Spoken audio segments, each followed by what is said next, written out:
Bonsoir. Une crise économique est une dégradation brutale de la situation économique et des perspectives économiques.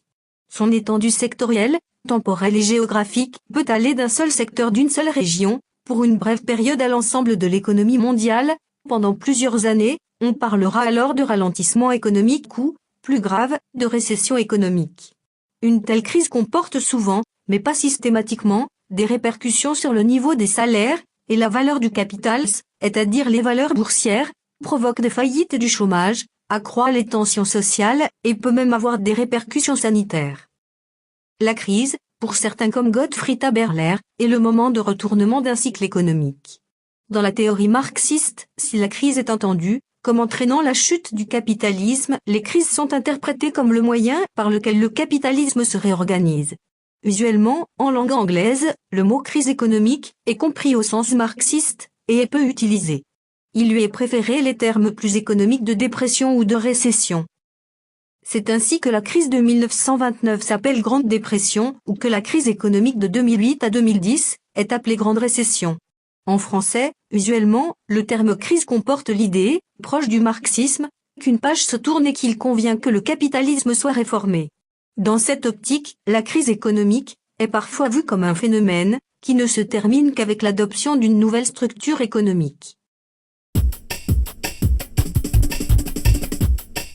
La Grèce a traversé, début 2010, une grave crise économique et financière. La dette publique représentait 115% du PIB. Son déficit était de 14% du PIB pour 2009. Au mois d'avril 2010, le gouvernement grec demandait l'activation du mécanisme d'aide mis au point par l'Union européenne et le FMI. Un plan d'aide de 110 milliards était entriné le mois suivant par les chefs d'État et de gouvernement de la zone euro. Quelques jours plus tard, un fonds d'aide aux pays en difficulté était mis en place d'un montant de 750 milliards d'euros, 500 milliards d'euros des pays européens et de 150 milliards du FMI. Les mesures prises par le gouvernement grec ont entraîné de nombreuses protestations et manifestations de la population. L'attitude de l'Allemagne a choqué de nombreux Européens. Le ministre des Finances allemand ne déclarait pas récemment que l'UE ne pouvait pas jeter de l'argent depuis des hélicoptères pour aider ses partenaires européens en difficulté. Le Conseil européen réunit tous les chefs d'État ou de gouvernement des États membres de l'Union européenne et le président de la Commission européenne. Les chefs d'État ou de gouvernement sont assistés par leur ministre des Affaires étrangères respectif et par un membre de la Commission européenne, le plus souvent le commissaire chargé des relations extérieures, ainsi que par leur ministre des Finances lors des réunions relatives à la monnaie unique. Sont également présents le secrétaire général du Conseil de l'Union européenne, le secrétaire général de la Commission européenne et quelques fonctionnaires. Les décisions sont prises par consensus à l'issue de négociations entre les États membres, commencées bien avant le sommet. À l'issue de chaque réunion, la présidence publie les conclusions du sommet européen. Les décisions du Conseil européen n'ont pas de valeur juridique. Pour qu'elles soient approuvées, il faut qu'elles fassent l'objet d'une proposition de la Commission européenne et d'un vote du Parlement européen et du Conseil de l'Union européenne. Le 11 février 2010, les chefs d'État européens et de gouvernement se sont réunis à Bruxelles. Au Conseil européen informel, les chefs d'État ou de gouvernement et les représentants de la Commission européenne ont promis d'aider la Grèce et se sont engagés à s'attaquer à la crise de la dette, si nécessaire. Le gouvernement grec est résolu à améliorer ses finances publiques et a l'intention de réduire le déficit budgétaire de 4% en 2010. Le pays n'a pas demandé de soutien financier. Les chefs ont exprimé un fort engagement politique à prendre des mesures déterminées et coordonnées aux besoins, et ont invité le Conseil économique et financier à adopter des recommandations pour la Grèce. Les chefs d'État ou de gouvernement ont aussi discuté d'une nouvelle stratégie de l'Union européenne pour favoriser l'emploi et la croissance. Derrière ces sourires et poignées de main de façade, la cohésion européenne se lézarde, les pays vertueux, comme l'Allemagne refusant de payer pour ceux qu'elle juge irresponsables, vivant à crédit, à ses crochets depuis des années. Les marchés financiers et les agences de notation réagissent aussitôt à ces réserves et à certaines déclarations, amplifiant la crise, obligeant les responsables politiques à adopter des mesures d'urgence. Mais comment en était-on arrivé là ? Fin 2009, l'économie mondiale se remettait alors doucement de ses excès et de ses dérives. Affaiblie, elle était à la merci d'une rechute. c'est la situation grecque qui en sera le déclencheur. Octobre 2009, un nouveau gouvernement est élu en Grèce. Dès le 5 novembre, les premières estimations du budget effectuées par la nouvelle équipe révèlent un déficit de 12,7% du PIB, le double de ce qui avait été annoncé par le précédent gouvernement. Le 8 novembre, le projet de budget 2010 vise à ramener le déficit à 8,7%. Il prévoit que la dette grecque atteindra 121% du PIB en 2010 contre 113,4% en 2009. Le 8 décembre 2009, l'agence de notation Fitch Ratings dégrade la note de la Grèce, suivie le 16 décembre par Standard & Poor's, puis le 22 c'est au tour de l'agence Moody. Le 14 janvier 2010, pour respecter le pacte de stabilité et de croissance, le gouvernement grec prévoit de ramener le déficit à 2,8% en 2012. Quelques jours plus tard, les titres de la dette grecque sont sursouscrits tandis que le différentiel avec les taux allemands augmente. Les premières mesures gouvernementales, en février dont le gel des salaires publics, provoquent une grève générale et des manifestations à travers tout le pays. De nouvelles mesures d'austérité destinées à économiser 4,8 milliards d'euros sont annoncées le 5 mars, avec une augmentation de la TVA portée à 21%, l'augmentation des taxes sur les carburants, le tabac et l'alcool, déclenchant de nouvelles grèves et manifestations parfois violentes. Alors que les ministres des Finances de l'Union européenne venaient de conclure un accord quelques jours plus tôt, Papandréou déclarait le 18 mars que la Grèce ne pourrait pas réduire ses déficits si les taux devaient rester aussi élevés, menaçant de se tourner vers le FMI.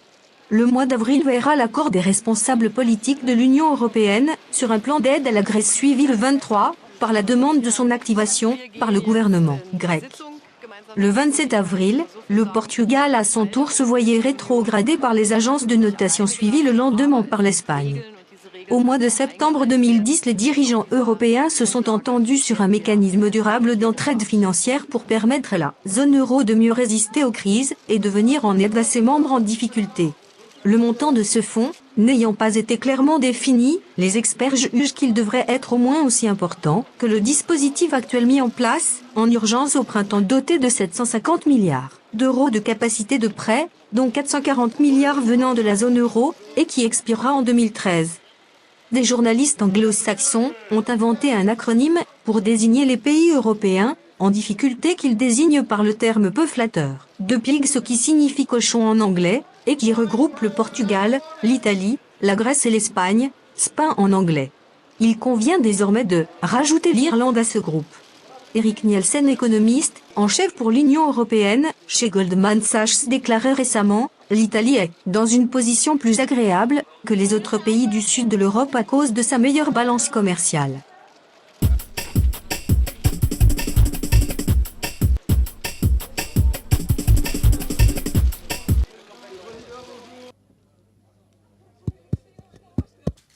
Il est extrêmement important qu'il y ait un accord. Certains en doutaient, ce n'est pas le cas. On a trouvé un accord après quelques heures de discussion. Et cet accord-là doit être exécuté, implémenté les jours, les semaines qui viennent, bien sûr. Mais c'est un accord qui traduit une volonté politique tout à fait claire. Et c'est un message politique qu'on a voulu émettre aujourd'hui. Et donc ce message politique, c'est un message où il y a un volet de responsabilité. Le gouvernement grec prend des responsabilités quant à l'assainissement de ses finances publiques. Et c'est un engagement politique aussi de solidarité au cas où ça serait nécessaire. Ce n'est pas nécessaire aujourd'hui. MERS-MERI, le Conseil pour les affaires économiques et financières et la formation du Conseil de l'Union européenne, qui rassemble les ministres des Finances des États membres. Le Conseil exerce un pouvoir législatif en matière économique et financière et, dans certains cas, la codécision avec le Parlement européen de Strasbourg, pour les questions touchant au marché intérieur, à la libre protection des services, à la protection des consommateurs, et aux mesures statistiques. Il se réunit une fois par mois. La présidence est exercée pendant 6 mois, par rotation, par chaque État membre de l'Union européenne. Les actes du Conseil peuvent prendre la forme de règlements, de directives, de décisions d'action ou positions communes, de recommandations ou d'avis. Il peut aussi adopter des conclusions, des déclarations ou des résolutions. La plupart des décisions sont prises à la majorité qualifiée, sauf en ce qui concerne la fiscalité, qui requiert l'unanimité. Lorsque le Conseil examine des dossiers relatifs à l'euro et à l'Union européenne monétaire. Les représentants des États membres, qui ne font pas partie de la zone euro, ne participent pas au vote. En règle générale, le Conseil est précédé d'une réunion de l'Eurogroupe, qui réunit les ministres de la zone euro, le président et le vice-président de la Banque centrale européenne, et le président de la Commission européenne. Olli Rehn et M. Barnier vont donner leurs commentaires. La volonté est de le faire de la manière la plus transparente qui soit, c'est-à-dire en ce compris en présentant l'exposition des différentes institutions sur les dettes souveraines. L'objectif est d'avoir une présentation qui donne les plus grandes garanties de crédibilité à l'ensemble des institutions.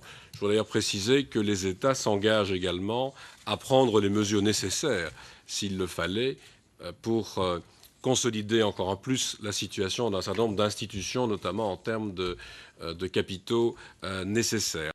Vous verrez dans ce nouveau mandat des éléments qui viennent du Parlement sur, par exemple, l'interdiction de certains produits toxiques, sur le rôle des autorités dans la gestion de crise ou des situations d'urgence. Il y a donc des progrès, mais nous n'y sommes pas encore.